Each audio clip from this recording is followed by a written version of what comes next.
Hey guys, Ryan Dement. I hope you're having a great day. Interesting day today. Existing home sales came out, and then I was digging a little bit into some Redfin numbers and then also some Zillow numbers.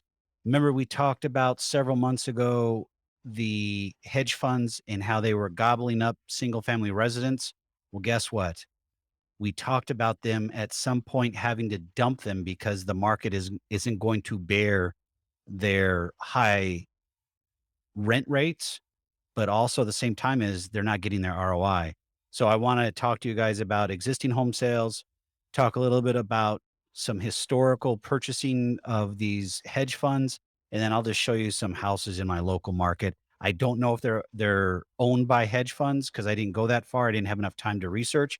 But the other piece of it is you'll start seeing a trend, and stay tuned for that one. So let's get right to it.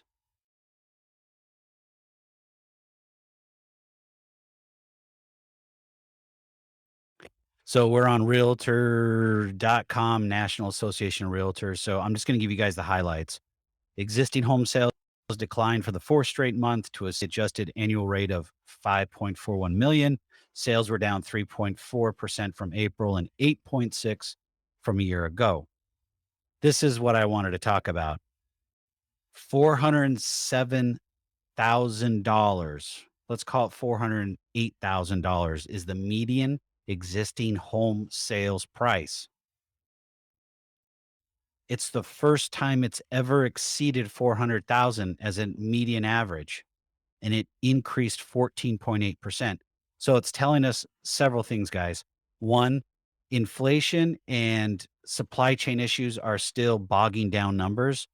Two, we starting to have a better inflection point on the market and what it bears, and people were still in the FOMO uh, mode of being able to say, I got to buy this house before the market goes the other direction or goes too high, whatever they're trying to do.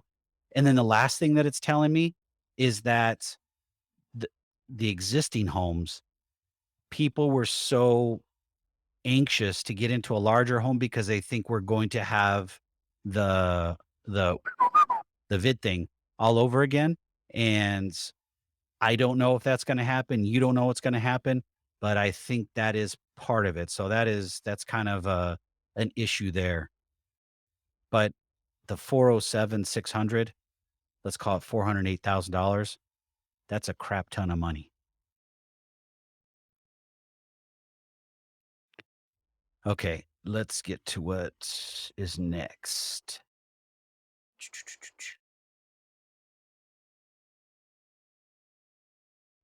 All right. So the data center on Redfin, I just wanted to show you guys. So each of these cities, it's showing for Atlanta the percentage that investors slash hedge funds own in that city. So they're saying as of it says 2022 year to date, but I don't have a date on this because they're using Tableau, so I don't get to see their data.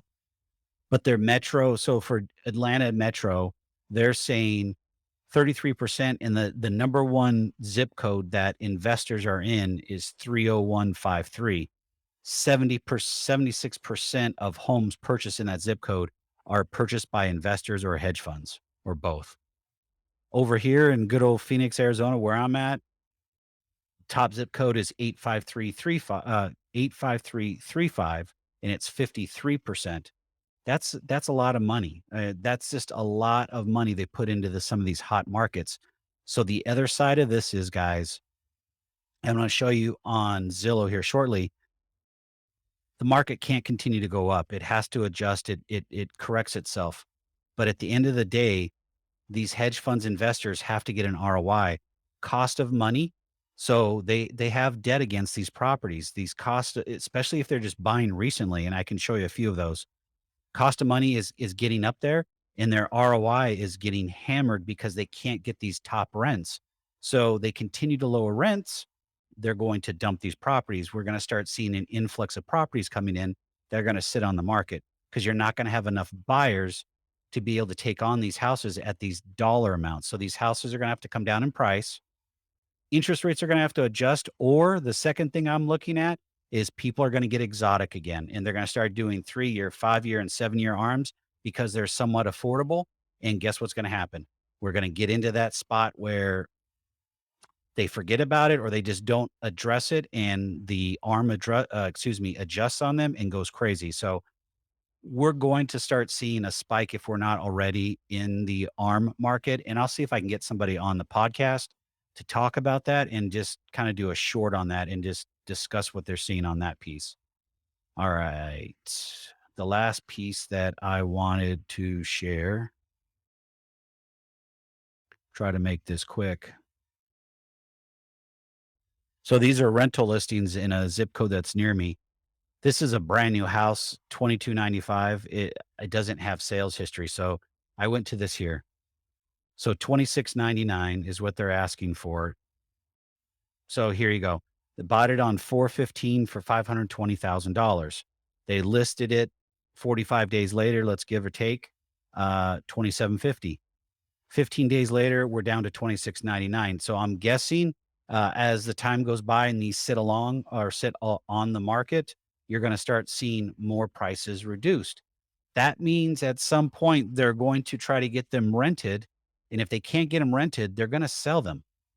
And they potentially could be hedging their bets to be able to get them rented at a lower price to just to get them filled. So they're generating capital or revenue so they can actually get it onto the market and sell it that way.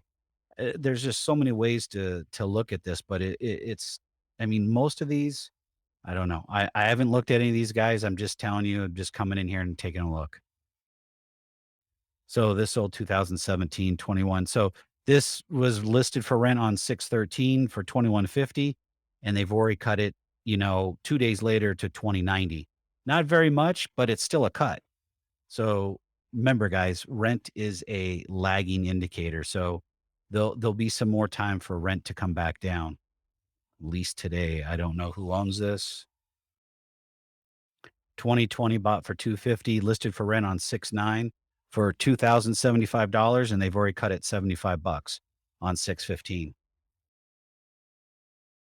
Here's a newer home. Did that say on the market for 109 days? 106 days. I got to see this one.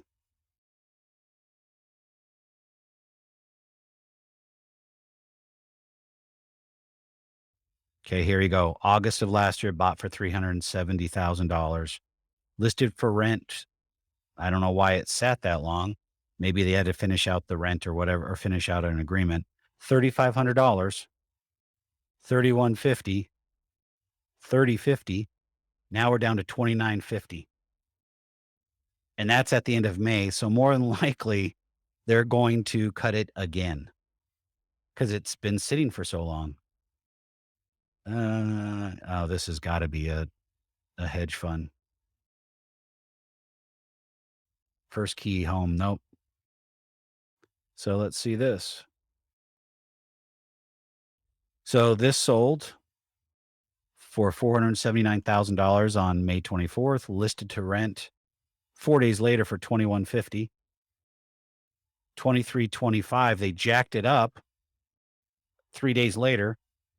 And now all of a sudden we're doing price cuts 2285, 2245, 2195, 2145, 2135. So we're down almost $200. I know it's not a lot, but this is the trend that I'm starting to see in different markets, especially hot markets like Phoenix and Las Vegas.